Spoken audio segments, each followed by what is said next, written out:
नफरत के बाजार में मोहब्बत की दुकान खोल रहा हूं।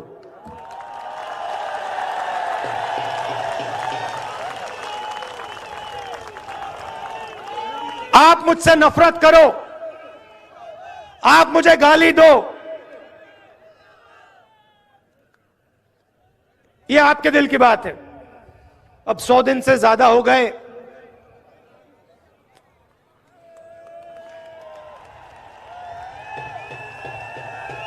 देखो, आपने बात याद दिला दी।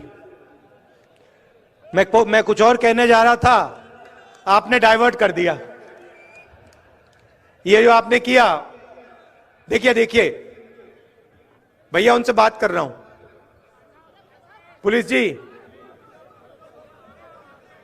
जो आपने अभी ये किया ना, इसने मेरे दिमाग को थोड़ा डाइवर्ट कर दिया।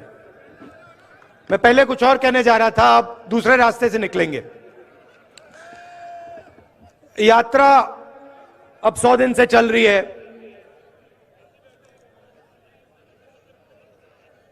केरला, कर्नाटक, आंध्रा, तमिलनाडु, मध्य प्रदेश, राजस्थान, अलवर। रास्ते पे कभी कभी, जैसे मैंने यहां बोला प्रेस के हमारे मित्रों, मुझे रास्ते पे अपने दूसरे प्यारे मित्र भी मिल जाते हैं। आमतौर से वो बीजेपी के ऑफिस के ऊपर खड़े होते हैं। मैं निकलता हूं, वो ऐसे खड़े रहते हैं।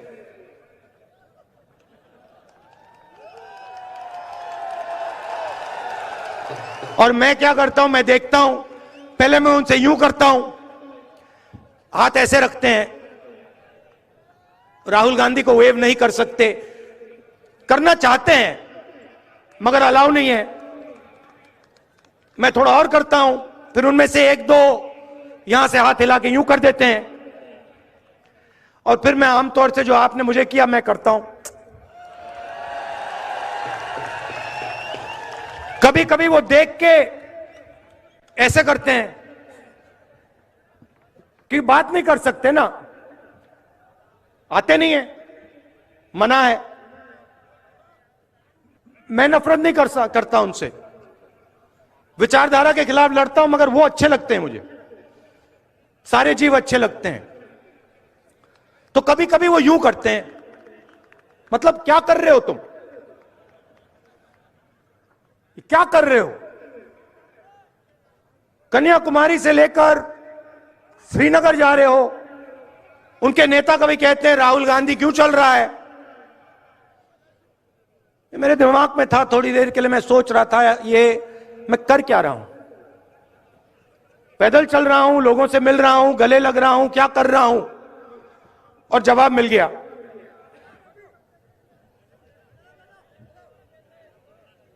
उनके जो कार्यकर्ता हैं, जो मुझसे यूं करते हैं क्या कर रहे हो, उनके लिए जवाब।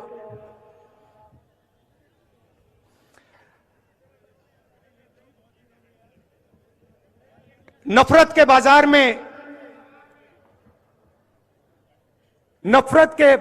में मोहब्बत की दुकान खोल रहा हूं।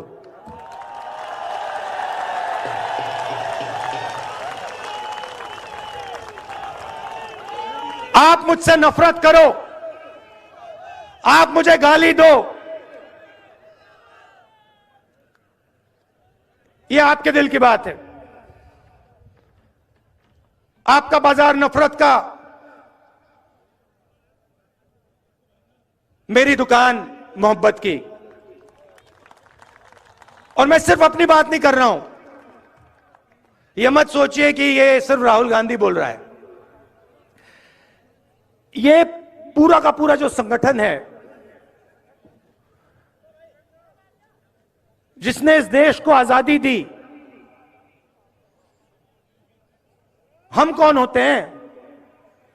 महात्मा गांधी जैसे लोग, जवाहरलाल नेहरू, सरदार पटेल, अंबेडकर जी, आजाद, इन सब ने नफरत के बाजार में मोहब्बत की दुकान खोली थी। यही हम करते हैं। तो यह है मेरा जवाब बीजेपी के सब लोगों को। आइए आप भी नफरत के बाजार में मोहब्बत की दुकान खोलना शुरू कीजिए। अंत में आपको करना पड़ेगा, क्योंकि हमारा धर्म, हमारा देश मोहब्बत का देश है, नफरत का नहीं है।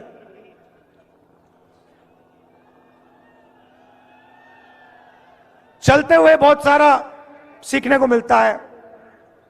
कई चीजें अच्छी लगती हैं, कई चीजें इतनी अच्छी नहीं लगती हैं। तो शुरुआत में सरकार की प्रशंसा करता हूं। शायद देश में सबसे बेहतर स्कीम गरीबों के लिए राजस्थान में है।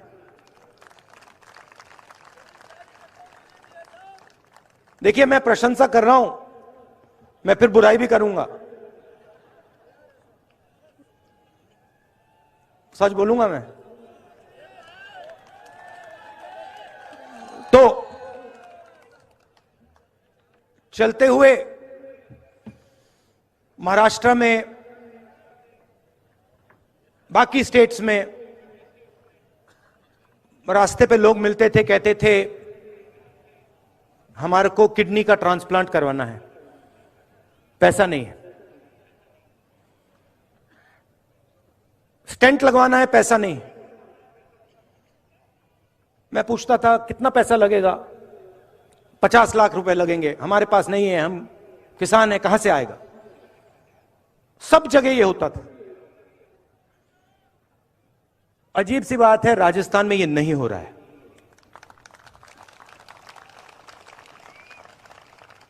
कल पहली बार 2 लोगों से मिला। एक बच्चा इतना बड़ा, उसका कॉक्लियर इंप्लांट हुआ था, और एक व्यक्ति जिसका किडनी ट्रांसप्लांट हुआ था। और दोनों ने मैंने पूछा कितना पैसा लगा? फ्री में हुआ, मुफ्त में हुआ। तो चिरंजीवी स्कीम ने लाखों लोगों के दिल से डर मिटाया है, तो इसकी प्रशंसा करनी पड़ेगी। और ये पूरे देश को स्कीम रास्ता दिखा सकता है। हमारे विपक्ष के नेता जो हैं, बीजेपी के नेता हैं, जहां भी जाते हैं अंग्रेजी के खिलाफ बात करते हैं। स्कूलों में अंग्रेजी नहीं होनी चाहिए, बंगाली होनी चाहिए, हिंदी होनी चाहिए, मगर अंग्रेजी नहीं होनी चाहिए। कभी आप एक काम कीजिए, ये जो नेता कहते हैं कि अंग्रेजी नहीं होनी चाहिए, उनके पास जाइए, उनसे पूछिए भैया आप ये बात तो अच्छी कर रहे हो, मगर आपका बेटा कौन से स्कूल में जाता है? क्या इंग्लिश मीडियम में जाता है? हां या ना? हां। इनके सारे के सारे बच्चे अमित शाह जी से लेकर इनके सब चीफ मिनिस्टर के बच्चे, सब एमपी के बच्चे, सब एमएलए के बच्चे, सारे के सारे इंग्लिश मीडियम स्कूल में जाते हैं और भाषण देते हैं कि भैया अंग्रेजी किसी को बोलनी नहीं चाहिए। ये नहीं चाहते हैं कि हिंदुस्तान का गरीब किसान का बेटा, मजदूर का बेटा अंग्रेजी सीखे। इसका कारण है क्योंकि वो चाहते हैं कि आप बड़े सपने ना देखो, आप खेत में से ना निकलो, आप मजदूरी से बाहर ना निकलो। इसीलिए ये आपसे कहते हैं अंग्रेजी मत पढ़ो। मैं ये नहीं कह रहा हूं कि हिंदी नहीं पढ़नी चाहिए, जरूर पढ़नी चाहिए। तमिल पढ़नी चाहिए, हिंदी पढ़नी चाहिए, मराठी पढ़नी चाहिए, सब हिंदुस्तान की सब भाषाएं पढ़नी चाहिए। मगर अगर आप बाकी दुनिया से बात करना चाहते हो, चाहे वो अमेरिका के लोग हों, जापान के लोग हों, इंग्लैंड के लोग हों, तो वहां हिंदी काम नहीं आएगी, वहां अंग्रेजी ही काम आएगी। और हम चाहते हैं कि हिंदुस्तान के गरीब से गरीब किसान का बेटा एक दिन जाकर अमेरिका के युवाओं से कंपटीशन करे और उसी की भाषा में उसे हराए। यह हमारा दृष्टिकोण है। इसीलिए यहां पे मुझे बहुत खुशी हुई है कि 1700 इंग्लिश मीडियम स्कूल शुरू किए गए हैं और 10,000 अंग्रेजी के टीचर रिक्रूट हुए हैं। अशोक गहलोत जी, यह कम है, यह कम है। राजस्थान के हर बच्चे को इंग्लिश की अपॉर्चुनिटी मिलनी चाहिए। हर बच्चे को लगना चाहिए कि मैं हिंदी सीख सकता हूं,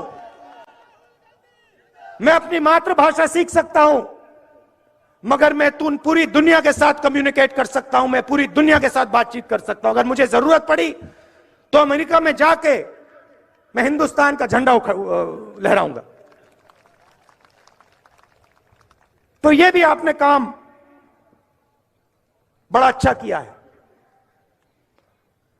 तीसरा काम जो मुझे बहुत अच्छा लगा, आपने महिलाओं को सैनिटरी नैपकिन देने का काम किया और जो उनको पहले कष्ट होता था आपने उसको मिटाया। यहां जो पुरुष हैं इनको ये छोटी सी बात लगती है, मगर इस बात को महिलाएं समझेगी ये छोटी सी बात नहीं है, ये बहुत बड़ी बात है। तो इसके लिए भी मैं आपको धन्यवाद करता हूं। मनरेगा स्कीम जो गांव में होता था उसको आप शहर में लाए, उससे भी राजस्थान के युवाओं को जबरदस्त फायदा हो रहा है। बाकी स्टेट्स में जब यात्रा निकलती थी ओल्ड पेंशन स्कीम के नारे चलते थे, यहां पे यह नारा नहीं सुनाई देता। आपने यहां ओल्ड पेंशन स्कीम लागू कर दी, तो आपने विकास का काम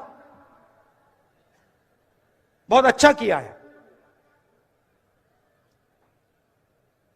मगर यात्रा में एक और चीज देखने को मिली।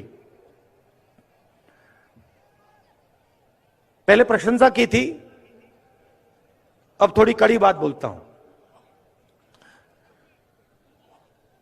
यात्रा में एक रस्सी है, रस्सी के अंदर सारे के सारे सीनियर नेता हैं,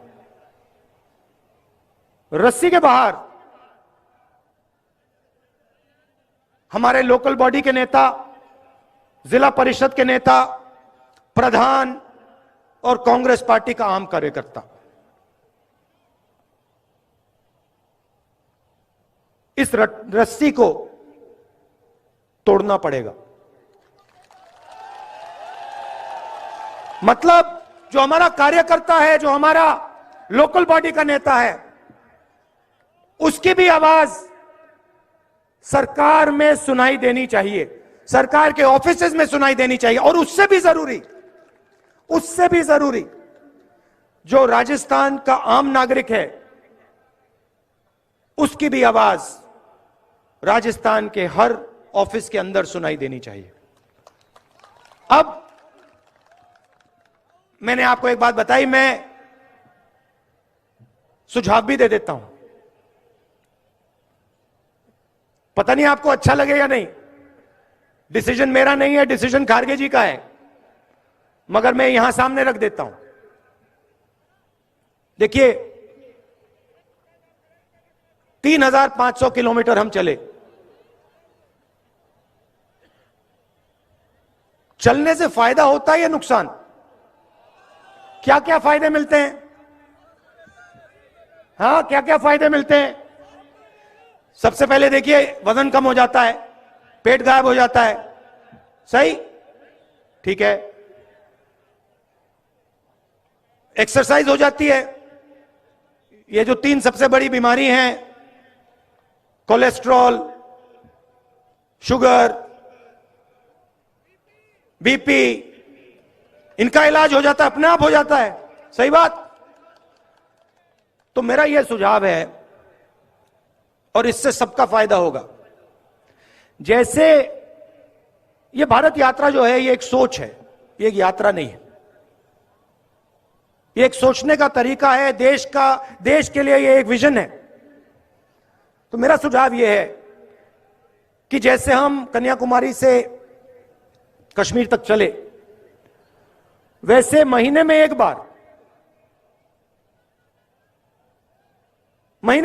बार पहले मैंने सोचा हर 15 दिन, मगर अब मैं कह रहा हूं महीने में एक बार कर लो। राजस्थान की पूरी कैबिनेट राजस्थान के सड़कों पे चले। आपने दिखा दिया है कि आप 25 किलोमीटर चल सकते हो। 25 किलोमीटर चला है सबने। मैं कह रहा हूं 25 मत चलिए, 15 चलिए। हर महीने एक दिन चुन लीजिए। आपके 30 मंत्री हैं, 33 डिस्ट्रिक्ट हैं। एक मंत्री को एक डिस्ट्रिक्ट दीजिए, 15 किलोमीटर चलाइए, जनता के बीच में डालिए, सारे के सारे। ये देखो, मजा आया ना? इसमें होता क्या है मैं आपको बताऊं। इसमें होता क्या है, आदमी छुप नहीं सकता। अब देखिए, मेरे पास लोग आए कहते हैं, राहुल जी हमारे गांव में पानी में फ्लोराइड है। अगर पूरी राजस्थान की सरकार महीने में एक बार, मैं हर रोज नहीं कह रहा हूं, महीने में एक बार चल ले, तो जो भी लोगों की कठिनाई होगी वो यात्रा में आकर आपके पास सीधा आ जाएंगे और आप उनकी मदद कर पाओगे। बात वहां नहीं रुकती। आपकी फिटनेस बढ़ जाएगी, शुगर की बीमारी खत्म हो जाएगी, अस्पताल जाने की जरूरत नहीं होगी।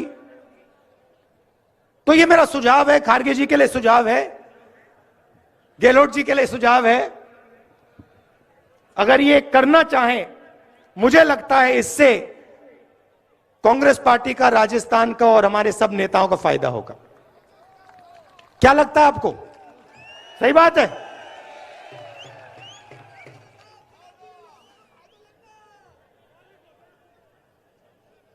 आपने यात्रा में, अभी आपने कहा, जयराम, अब किसी ने कहा कि तकरीबन 3,000 किलोमीटर चल ली है। मैं आपको बताऊं, मुझे पता भी नहीं लगा।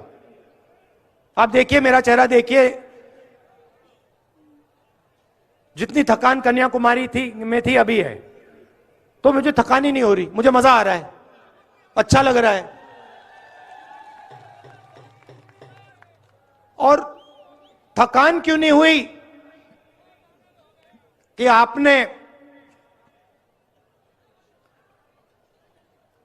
मोहब्बत की दुकान में आए, आप मिले, आप गले लगे, और आपने हम सब की, सिर्फ मेरी नहीं, हमारे सब नेताओं की, सब कार्यकर्ताओं की मदद की। आपने कहा कि ये जो कर रहे हो, भारत जोड़ो यात्रा जो है, भारत में नफरत मिटाने का काम जो कर रहे हो, बेरोजगारी के खिलाफ जो खड़े हो, महंगाई के खिलाफ जो खड़े हो, ये आप सही कर रहे हो। और आपने पूरी अपनी शक्ति इस यात्रा में डाल दी। लाखों करोड़ लोग आए हैं। कोई लोग 3000 किलोमीटर चले, कोई 2000 चले, कोई 500 चले, कोई 10 किलोमीटर चले, कोई हर 2-3 दिन आते हैं, मगर लाखों लोगों ने हमारी मदद की।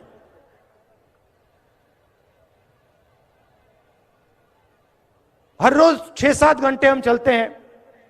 आज मेरा भाषण थोड़ा लंबा हो गया, मगर आमतौर से हम 7-8 घंटे आपकी बात सुनते हैं, किसानों की बात, मजदूरों की बात, और फिर 15 मिनट हम आपकी बात रखते हैं।